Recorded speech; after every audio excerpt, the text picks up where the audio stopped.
Salut, aujourd'hui je mets de l'engrais dans les blés. Alors, je vais te faire voir un petit truc quand même avant. Oh non, le 2 c'est le capot ouvert. Et il a le capot ouvert, alors attends. Ah merde, je peux pas mettre la caméra comme je veux. Ok, voilà, tu vois le truc noir là-bas? Hop. C'est l'amortisseur de direction qui fuit au niveau du sertissage. Il y a eu, je sais pas, un coup de bélier ou quelque chose. Donc il est encore en panne. Hein, ça faisait un moment qu'on n'avait pas eu de panne, c'était étonnant. Et donc là, l'amortisseur de direction, c'est rien, hein, c'est jamais que le 3e qui éclate. Hein, donc on va le remplacer. Ça sera le 4e comme ça, qui tiendra encore 1 an et demi ou 2 ans peut-être. Enfin bon, c'est comme ça. Merci Deutz pour ton tracteur pourri. Ok, donc le tracteur est démarré, je viens d'allumer la console du pulvé. Donc je vais régler tout de suite avant que j'oublie. Donc là, ça sera du 128 litres à l'hectare. Hop, 128 parce que c'est de l'engrais que je vais mettre. Et 128 litres de ma solution azotée, ça fait 49,92 unités, donc ça fait 50 unités quoi. Donc là je vais mettre 50 unités avec 128 litres d'azote à l'hectare. Je valide ça. Ça c'est ma sélection de buses. Donc là RRX bleu, c'est les buses anti-dérive. Donc moi trifilet blanc, trifilet bleu. Alors j'ai juste écrit bleu, hein, mais je sais que c'est du trifilet. Validé. Et donc là de l'eau avec une densité de 1, c'est-à-dire 1 litre pour 1 kg. Hein. Et donc l'engrais c'est différent. Hop, j'ai mis engrais avec une densité de 1,30. 1 litre d'engrais ça fait 1 kg et 300 grammes. Donc là, il faut que le pulvé prenne en compte ça. Parce que du coup, les débits seront pas tout à fait exactement les mêmes. Et puis voilà, c'est tout. J'ai rien d'autre à toucher à ça. Évidemment, il faudra que je tourne mes 64 porte-jets pour mettre les trifilets bleus. Et puis voilà. Allez, maintenant, je vais mettre de l'eau dans la cuve de rinçage devant. Puisque quand j'aurai fini l'engrais, après, il faudra que je rince l'intérieur de la cuve et puis les rampes. Pour mettre de l'eau, hop. Hop, tac, là j'ouvre ici, je vais te faire voir après, ça c'est pas d'origine. Et puis je viens bêtement ouvrir, voilà. On a changé 2-3 bricoles ici, on a mis une petite tablette là, et puis une autre tablette ici. Là il y avait une vieille gazinière avant qui servait de table, hein. Donc on l'a dégagé, puis on a mis une vraie tablette, parce que comme ça on peut mettre des trucs dessous. Alors là ça peut paraître pas tout à fait en face, mais c'est la forme de l'évier qui est penchée vers l'avant, donc ça fait ça. Mais je m'en fous. Quelque chose d'autre aussi qui est très intéressant, c'est ça. Alors ma coopérative en avait fait, ça ressemblait un petit peu à ça. Cela c'est ma femme qui m'a fait les tableurs, et ensuite je vais te faire voir. Par exemple, pour le colza, j'ai tous les stades de la plante, semis, levé, 2 feuilles, 6 feuilles. Et donc ça, c'est les produits que je vais mettre dessus. Alors c'est les produits qui sont prévus. Parfois, ça ne va pas être fait parce que c'est pas nécessaire. Et donc, en vert, tout ça, alors si c'est tout vert là, c'est parce que ces 4 produits peuvent se mélanger. Et donc, il faudra faire les 4 verts à la reprise de végétation. Et ensuite, les 2 autres ici, ça sera entre floraison et formation des siliques, donc j'ai coché les 2 en même temps. Pour le blé par exemple, pareil, les stades, le régulateur ici au premier nœud, ces 3 là au 2e nœud, et amplitude préaxor là le dernier à la dernière feuille. Et donc avec les doses, toi, 0,75 litres, 0,80, et donc je l'ai fait pour mes 4 cultures de cette année. Pour en revenir là, ouais, normalement pour mettre de l'eau dans la cuve, eh ben, au-dessus tu ouvrais le bouchon et puis tu faisais pendouiller le tuyau dedans. Sauf que bon, c'était un peu chiant. On mettait un vieux soc de charrue, tu sais, pour tenir le tuyau parce que sinon ça se barrait. Et puis j'ai dit à papa, j'ai dit, tu sais pas, ça commence à me gonfler, donc on va bricoler quelque chose. Et papa, il a fait un trou par-dessus avec le tuyau bleu là, qui vient, qui court ici. Et ensuite, il l'a attaché là, avec un truc pour tenir des robinets. Et du coup, maintenant, avec un raccord rapide, je branche ici. C'est très pratique pour moi. On n'est pas les seuls à certainement avoir fait une bricole comme ça là, parce que c'est suffisamment chiant. Mais c'est vachement pratique parce que avant, tu étais en train de faire, je sais pas, le remplissage, tu étais encore incorporé les produits par là et tout ça. Puis à un moment, tu le voyais que ça dépassait par-dessus. Donc il fallait courir là pour fermer le robinet. Alors que là, je suis là, je vois que ça dépasse, tac, je ferme ma vanne. Et puis je vais fermer le robinet et plus tard, on s'en fout ça. Donc ça, c'est bien. Le niveau est là. Là, il y a de la terre un peu partout parce que en passant dans les champs, alors c'est pas dans les champs surtout, c'est quand on reprend la route après. Ça vole un petit peu. Enfin bon, là, faut que j'attende ça. Et puis après, j'irai faire le remplissage. Là-bas derrière, c'est là-bas qu'il y a ma cuve d'engrais. Ok, c'est bon. Donc là-bas, je laisse ma vanne ouverte tout le temps. Je la fermerai que ce soir, en tout cas quand j'aurai terminé, puisque je m'arrange toujours pour en avoir de trop à mon dernier tour, puisqu'après je branche ici et je renvoie mon surplus dans ma cuve. Alors pour information, elle fait 90 mètres cubes. Voilà. Donc là, hop, j'ouvre ici, j'ouvre ma vanne électrique ici. En fait, j'avais déjà validé dedans et j'ai plus qu'à allumer ma prise de force. Donc là, elle est en 1000 tours. Hop. Et là, mon tracteur, il est à 550 tours. Et voilà. En fait, je lui mets, il était à 600 tours à peine, 600 tours minute, et je le mets juste à 700 tours, juste pour éviter qu'il broute un peu, quoi. Donc en fait, bon, j'aspire au ralenti, quoi. Le fait d'aspirer au ralenti, c'est intéressant pour moi parce que normalement, j'aspire à 1400 tours moteur à peu près. Donc j'estime que c'est pas la peine de faire tourner le moteur accéléré comme ça à l'arrêt, alors que j'ai une autre manière de faire qui est exactement identique, puisque alors j'ai fait des tests quand même de pression avant et je sais que ma prise de force tourne à la même vitesse que quand je suis à 1400 tours ou comme ça. Et je l'ai pas, en fait le 700 tours moteur, je l'ai pas sorti de ma poche, hein. J'ai fait des essais avant. Ok, bon allez, maintenant je remonte dans la cabine parce qu'il faut quand même que je surveille si ça monte. Donc là, ça monte bien.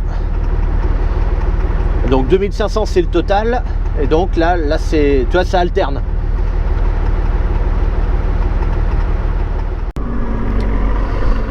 Allez, c'est parti dans le chemin. Donc j'ai cette parcelle là à faire, mais je vais pas la faire maintenant parce que celle-ci est trop grande. Il va me falloir plus d'une cuve pour faire ce champ là. On peut voir d'ailleurs les différences de couleur de blé, ma semence que j'avais fait dedans. Et donc là je vais aller faire une parcelle un petit peu plus loin dans le chemin là-bas, et qui, elle, je peux la faire avec une cuve complète. Et pour le premier, je vais fermer là, parce que pour le premier champ, je préfère faire, on en a parlé avec papa, puis en fait c'est lui qui m'a donné l'idée, il a raison. En fait, je préfère faire une parcelle où la totalité de la cuve suffit, parce que en fonction, moi, de mon litrage, 128 litres à l'hectare, de la surface de la parcelle, déjà dès le premier champ, je vais pouvoir me rendre compte si il n'y a pas de problème de pulvérisation, si elle épand en fait ce qu'il faut finalement. Et si à l'issue de cette parcelle ça correspond à peu près, bon là tu continues, il n'y a pas besoin, il n'y a pas de panne quoi, si on veut par là. Donc voilà. Hop, je lance mon application 365 FarmNet. Ici je fais également une nouvelle tâche. mets tout de suite, hop là, mes tronçons en automatique. Là, j'ajoute une nouvelle tâche de fertilisation. Alors, il m'a déjà géolocalisé. Il y a juste que il avait gardé en mémoire le dosage que j'avais mis pour les colzas. Donc la solution azotée 128 litres. Hop, lecture. Voilà. Maintenant que ça s'est réglé, j'aurais plus besoin de le régler. Ça va toujours être 128 litres pour les autres parcelles. Donc là, il me dit que normalement, je devrais utiliser 1680 litres à peu près. Bon, je m'arrête un peu. J'ai une buse qui est bouchée. Celle-ci là devant. En fait, ça arrive de temps en temps le dernier jet du tronçon. Donc là, c'est celui-là. Regarde, je sais pas si tu vois les petits trucs jaunes dedans. Ben voilà, ben c'est ça. Alors attends, où que c'est que je peux poser la caméra maintenant? Oh merde! Alors, donc là, hop, voilà, nickel, nickel propre. Enfin, nickel propre jusqu'à la prochaine fois quoi. Et j'utilise une bombe d'air tout simplement. Les trucs c'est pour nettoyer les claviers d'ordinateur et tout ça, parce que j'ai pas envie de souffler dans la buse avec la bouche pour que ça me revienne tout par la figure. Alors on va se nettoyer la main. Hop, ça vient là. Je vais passer un petit coup de flotte sur la machine.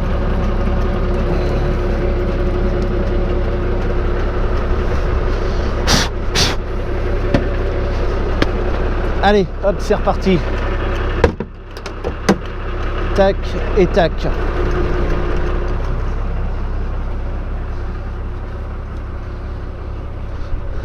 Voilà, donc si tu veux voir un petit peu plus en détail la machine, donc elle est sur un pivot. Elle est sur un pivot qui est là au centre. Ce pivot là sur lequel la rampe bascule. Et donc elle est retenue par un amortisseur et 3 ressorts. Et puis la même chose de l'autre côté. Et puis après, il y a les vérins là, 2 parallélogrammes. Il n'y a absolument aucune utilité chez moi parce que c'est très plat partout, tout le temps. Donc ça sert à rien. Mais bon voilà, c'était comme ça. Le prochain pulvé n'aura pas l'option de parallélogramme, ça c'est clair. Et puis voilà, puis sinon c'est un bâti, la hauteur tu vois par ce vérin là et le même de l'autre côté et une boule d'azote là-bas fait ma hauteur de rampe et la suspension en même temps. Et puis voilà, j'ai un gros filtre ici que faut nettoyer de temps en temps. Et puis voilà, tout simplement. Ok, je viens de terminer la parcelle. Donc c'est quand même pas mal. Le téléphone me disait 1676 litres. Alors hop, je valide ça maintenant. Et j'en ai pendu 1674 à 2 litres près. Franchement c'est pas mal. Le champ fait 13 hectares 10 et mon GPS me dit que j'en ai traité 13 hectares 12 certainement, avec ces toutes petites zones là de recroisement.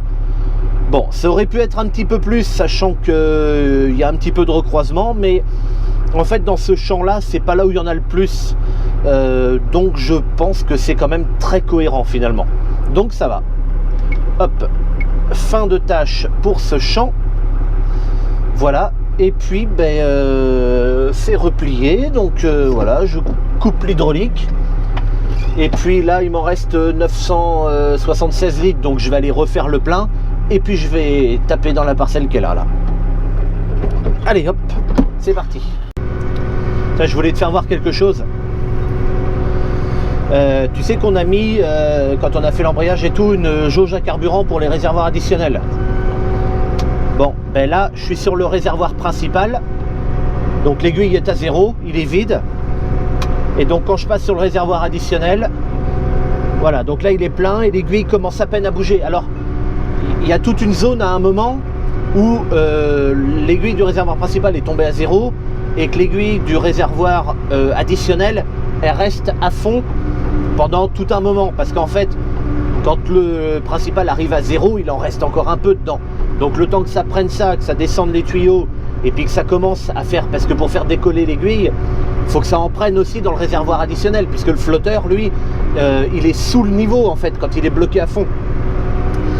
Mais voilà, donc là l'aiguille commence à bouger, donc ça prend le carburant maintenant dans les réservoirs additionnels. Et puis voilà.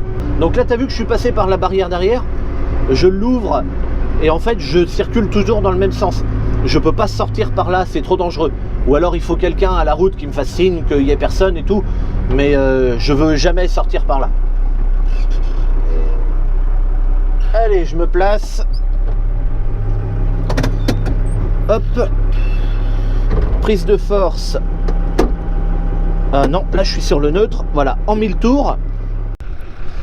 Bon, putain, le vent vient de se lever, c'est assez impressionnant. Alors pour l'azote, le vent, aucun problème, hein, vu que c'est vraiment des grosses gouttes qui tombent par terre comme ça. Et le truc, c'est que justement, pourquoi des trifilets comme ça? Alors moi, trifilets parce que 3, hein. Ok, il y a 5 et d'autres à 7. Trifilets parce que, je te fais voir ce que ça fait au sol. Donc un trait là foncé, un trait là foncé. C'est là où le truc a tombé. Et donc trifilet, pourquoi pas un jet pinceau, parce qu'en fait l'engrais, c'est pas les feuilles qui l'absorbent, il faut que ça tombe sur le sol et ensuite c'est les racines qui le récupèrent. C'est comme ça que ça marche. Et donc c'est pour ça qu'il faut que ça soit le moins possible justement sur les feuilles, parce que de temps en temps ça peut avoir une petite tendance à brûler la feuille. Voilà, quoi d'autre? Regarde le vent. Regarde ma rampe comme elle bouge à cause du vent. T'as vu? Parce que le vent la pousse. Comme ça, j'ai le vent dans le dos, c'est pour ça que je reste comme ça, le micro comme ça, il n'y a pas trop de vent. Et donc c'est jamais que comme si c'était un robinet de flotte qui pissait par terre. Donc c'est pour ça qu'il n'y a pas de vent. Même s'il y a du vent, il n'y a pas de... ça dérange rien quoi. En fait, si tu veux, le filet, au lieu de tomber droit, il va tomber un petit peu comme ça à l'arrière ou un petit peu comme ça vers l'avant, puisque là j'ai le vent dans le dos. Et puis voilà, hein, ça tombe quand même par terre. Voilà, le temps, je sais pas ce qui va se passer. Ils annoncent de la pluie pour ce tantôt. Alors attends, comment ça vient les nuages là? Ça vient de là, puis ça avance comme ça vers nous. Bon, quand on s'est levé ce matin, c'était plus clair comme ça là-bas. Mais bon, ben voilà, c'est comme ça. Saleté, bah, c'est un pied de régras ça. Bon, tant que c'est des pieds isolés comme ça, ça va encore. Quand je me balade dans le champ, j'ai pas fait tout le champ, faut pas exagérer, hein. Mais j'en vois pas d'autres, tu sais, semés un peu n'importe où comme ça. Je me demande s'il n'y a pas des gouttes qui commencent à tomber. Tu vois qu'après toute la flotte qu'on a reçue, ça marque pas, hein. Et pourtant on en a reçu encore 70 ou 80 mm là depuis le 1er février. Bon, ça passe. Mes terres sont portantes et drainantes, alors ça va bien. Mon pauvre vieux tracteur. Marche bien lui. En fait, les nouvelles du 2, j'en parlais tout à l'heure. Papa, lui, pendant que je suis en train de faire ça, papa a démonté. Il semblerait que ça soit la pièce qui soit dessertie. Donc voilà, elle est en train de toute se dessouder et de se dessertir. Donc voilà, allez. Et puis moi, je vais te laisser là. Je vais me grouiller la nouille, comme on dit. Bon, après, même s'il pleut pendant que j'y pense, c'est pas grave, même au contraire. Et puis voilà, mais c'est surtout que je veux terminer vite. Allez, à plus, salut.